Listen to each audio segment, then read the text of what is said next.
Bonjour millions, bienvenue dans cette revue hebdomadaire des marchés. Sans plus attendre, je tenais à m'excuser pour ces 2 derniers jours, jeudi et vendredi, où je n'ai pas publié la revue quotidienne. En effet, j'en ai profité pour me reposer un peu. J'avais vraiment besoin de soulager quelques douleurs au dos. Cette semaine a été vraiment très positive sur les marchés, que ce soit à Wall Street avec la finance traditionnelle, mais également en crypto, nous le verrons plus tard, avec un Dow Jones, un SP500 et un Nasdaq, tous les trois en progression. Les échos parlent d'une escalade entre l'Ukraine et la Russie qui inquiète moins les investisseurs, mais également une perspective de l'arrivée de Trump ainsi que sa politique plus favorable aux entreprises qui rassure et rend les investisseurs plus optimistes. N'oublions pas que Trump avait parlé d'une réduction des impôts et d'une dérégulation pour stimuler l'économie américaine. Nous avions également des résultats d'entreprise vraiment intéressants, je vous en avais parlé la semaine dernière, avec le sentiment du consommateur américain qui visiblement est toujours très optimiste et prêt à dépenser, avec les résultats de Walmart et dans une moindre mesure Lowe's. Walmart avec de très bons résultats, mais surtout l'entreprise que tout le monde attendait, mercredi, Nvidia, avec de magnifiques résultats, j'ai envie de dire comme d'habitude, qui ont dépassé les attentes. Cela ne s'est pas forcément vu sur le cours de l'entreprise, mais comme d'habitude, beaucoup d'investisseurs sell de news. Quoi qu'il en soit, le pattern haussier sur Nvidia est toujours d'actualité, avec ce double bottom qui nous donne une target sur les 167 $. Nous avions également des petites news économiques intéressantes, avec une inflation au Royaume-Uni qui a augmenté plus qu'attendu, les ventes de logements existants aux États-Unis qui sont encore meilleures qu'attendu, l'indice manufacturier de la fête de Philadelphie moins bon qu'attendu, mais surtout les news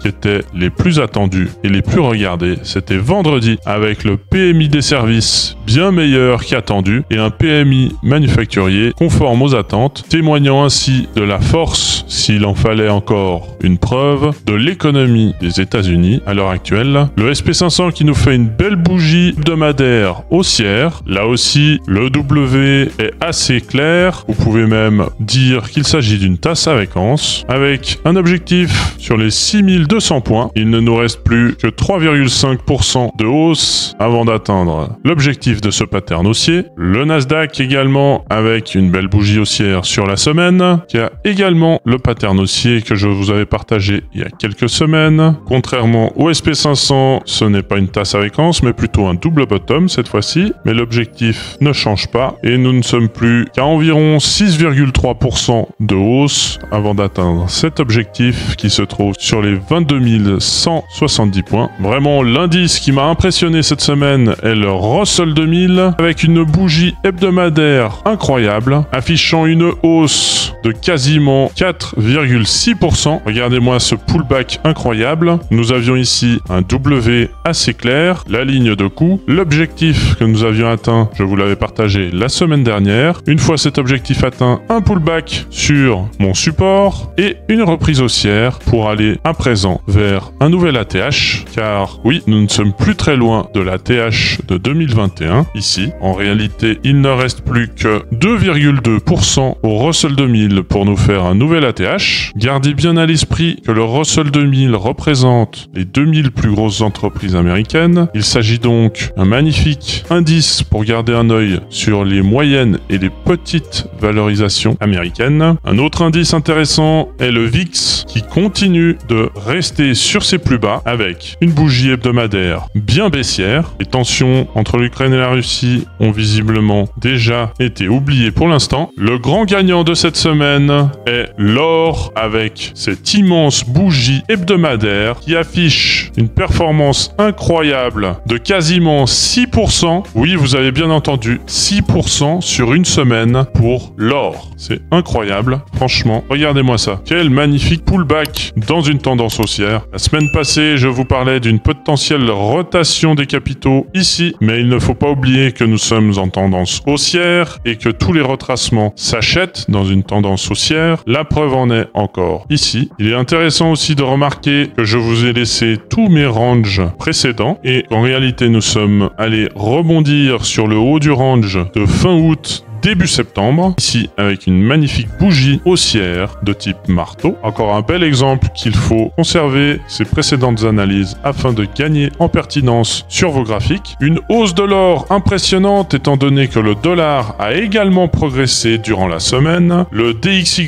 flirte à présent avec les plus hauts de son range long de 2 ans à présent. Toutes ces reprises haussières sont plutôt bon signe car elles ont lieu malgré une indécision totale quant à la prochaine réunion de la Fed. Nous sommes quasiment sur du 50-50 sur le consensus. Personne n'est capable de dire si la Fed va conserver les taux actuels ou va procéder encore à une baisse des taux de 0,25%. Le pétrole à présent qui est dans un triangle et donc dans une zone de compression, malgré que cet actif soit extrêmement manipulé, ce pattern me laisse penser qu'il y aura bientôt un dénouement. Alors effectivement, la tendance précédant le triangle était une tendance haussière, ici, depuis le plus bas du Covid et le plus haut de l'invasion de la Russie en Ukraine et du début du conflit. Mais étant donné ces deux événements géopolitiques et politiques, ainsi qu'humanitaires, il est difficile de donner une direction quant à la cassure de ce triangle. En effet, ce pattern-là nous indique qu'il s'agit d'un pattern baissier, c'est-à-dire que nous avons plus de chances de casser le support, mais étant donné que nous sommes dans une tendance haussière, il est également possible de casser la trendline et partir vers de nouveaux sommets. Je ne vous cache pas que ce scénario de hausse et de reprise haussière du pétrole serait vraiment mauvais signe pour les marchés, car cela impliquerait donc une hausse de l'inflation et donc cela dérangerait fortement la Fed avec sa politique de baisse des taux actuelle. Je préfère donc me dire que nous avons peut-être une baisse du pétrole à venir avec un support majeur que je vous ai identifié ici avec un contact en septembre 90, août 2000, février 2009, février 2016 et un pullback ici après le Covid en octobre 2020. Comme vous pouvez le voir, c'est un support vraiment très long terme. Le support des 35 $. Quoi qu'il en soit, je ne me fais pas de soucis pour le pétrole. Étant donné qu'il est extrêmement manipulé, l'OPEP fera le nécessaire pour pas laisser son cours s'effondrer. Malgré tout, un retour sur cette zone est possible dans le cas d'une cassure du support actuel des 65 $.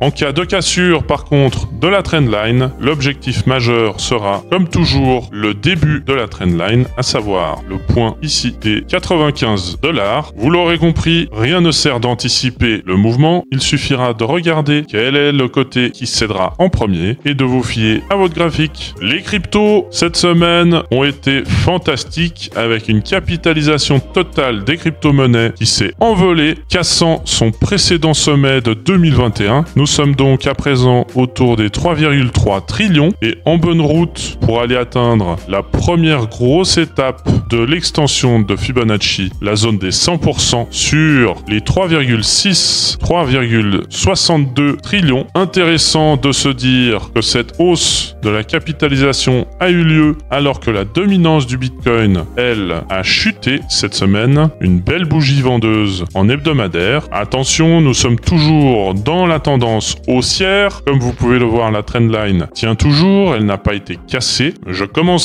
à me réjouir de la cassure de la trendline quand nous aurons cassé le range du début du mois d'août. Ici, je vous l'ai laissé avec les deux bornes violettes. À noter que nous avons plusieurs ranges que je n'ai pas encore mis en évidence, mais que je mettrai au fur et à mesure de la baisse. Évidemment, je m'attends à une chute de la dominance du Bitcoin afin de nous permettre l'arrivée d'une altcoin season. Malgré la chute de la dominance du Bitcoin cette semaine, cela n'a pas empêché le Bitcoin de progresser très fortement en nous faisant, à l'heure à laquelle j'enregistre cette vidéo, plus de 9% de hausse sur la semaine. Nous sommes actuellement sur les 98 et 150 $.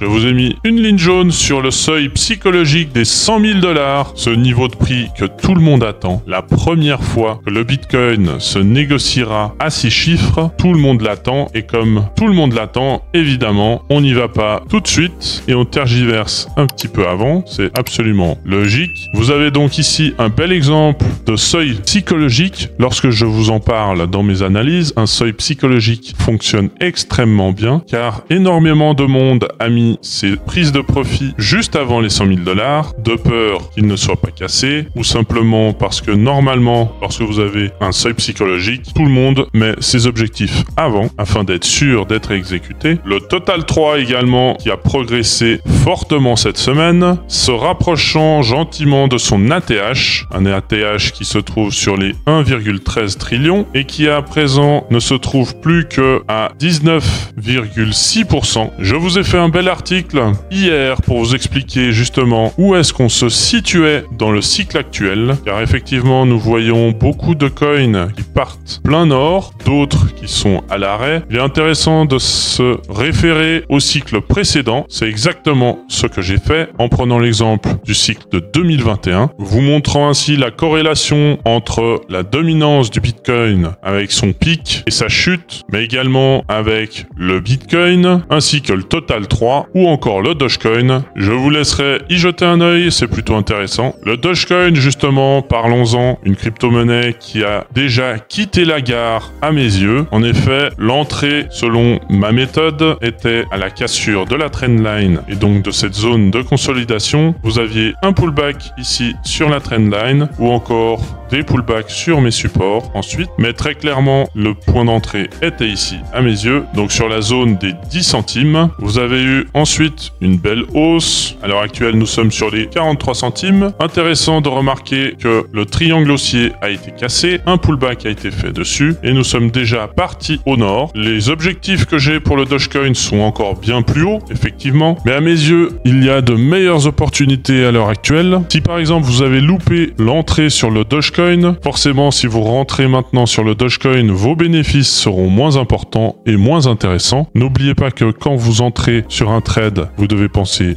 aux gains, mais également aux pertes potentielles. Gardez donc toujours à l'idée ce risk-reward dans votre tête. Le train est parti sur le Dogecoin ainsi que sur le PEP à mes yeux, car nous sommes vraiment déjà sur des sommets ou non loin des sommets historiques pour le PEP. En plus, il semble avoir déjà cassé son triangle haussier, mais ce n'est pas tout à fait le cas de par exemple le WIF qui est encore loin de son ATH, un ATH qui se situe sur les 4,85 $, un triangle haussier qui a été cassé, mais pour l'instant pas de reprise haussière vraiment significative. Vous avez également le Floki qui est encore très loin de son ATH, il reste encore 41% de hausse avant d'atteindre l'ATH. Contrairement au WIF, le Floki a un peu plus d'historique et a déjà participé au bull run de 2021, ce qui devrait réduire du coup ses performances, mais également apporter un peu plus de crédibilité pour certains investisseurs, étant donné son ancienneté. Sur les cryptos majeurs, nous avons évidemment Ethereum qui est encore loin de son ATH. Il se trouve encore à 43% de son ATH de 2021 et encore à 19,85% de son sommet annuel. Cette semaine reste pourtant très intéressante pour Ethereum avec une magnifique cassure du triangle haussier très violente, donc forcément très intéressante. L'objectif de ce triangle haussier nous amènerait sur la zone des 4250 points, ce qui nous ferait un nouveau sommet annuel ici. Cela s'annonce donc bien pour l'Ethereum à mes yeux. Solana encore plus haussier qu'Ethereum. En effet, Solana nous a fait un nouvel ATH cette semaine de quelques dollars. Solana également qui avait un beau triangle haussier ici, était cassé violemment pour aller nous faire un nouvel ATH. Mais comme je vous ai dit, nous avons déjà un Solana qui est sur ses sommets historiques, même si j'ai des targets assez élevés pour le Solana. Je vous invite à regarder ma vidéo sur les prédictions pour les voir. Nous avons d'autres crypto-monnaies comme par exemple le Tao, un Tao qui est encore loin de son ATH. Il se trouve encore à 46,55% de son ATH. Mais nous avons également par exemple Kaspa qui se trouve encore à 35,6% de son ATH. Un Kaspa qui a déjà cassé la trendline baissière et qui à présent est en train de tenter de réintégrer la trendline haussière de son cycle haussier. Une autre crypto intéressante est le Ondo. Ondo qui se trouve encore à moins 30% de son ATH, donc plutôt plutôt haussier en comparaison par exemple d'Ethereum. Intéressant de remarquer donc la cassure de la trendline ici, mais également la sortie de cette zone de consolidation, alors même que certains parlaient en mal de ce coin, notamment en raison de la dilution à venir sur l'année 2025, avec notamment la libération de tokens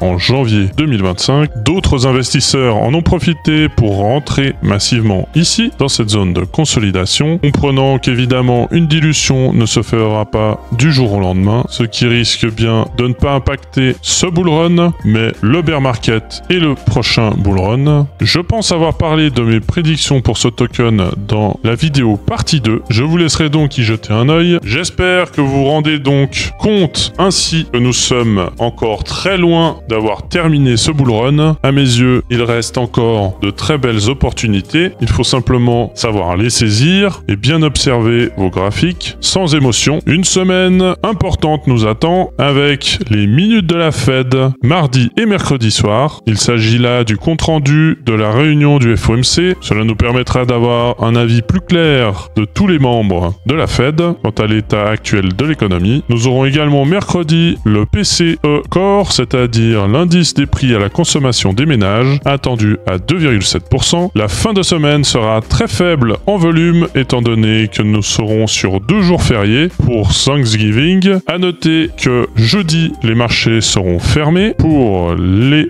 USA. Vendredi, une clôture prématurée à 13h sera attendue. Je vous déconseille cependant de trader sur les 2 derniers jours étant donné que peu de volume signifie que vous serez face à des mouvements de faible amplitude. Pour ma part, j'en profiterai pour me reposer comme la plupart des traders dans le monde. Une petite semaine donc, mais une semaine importante malgré tout avec les nouvelles qui nous attendent. Comptez sur moi pour être là au quotidien sur YouTube avec ma revue quotidienne des marchés ainsi que ma revue hebdomadaire et mes analyses. On se retrouve bien évidemment sur Twitter pour plus de partage et d'analyse. Je vous laisse avec le trade de la semaine en musique. Soyez prudents sur les marchés, mes lions. Ciao, ciao.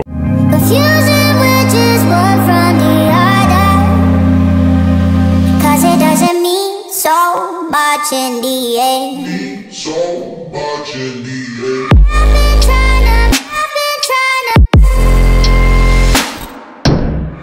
been trying to hide 'cause I'm scared. Using witches, 'cause it doesn't mean so much in the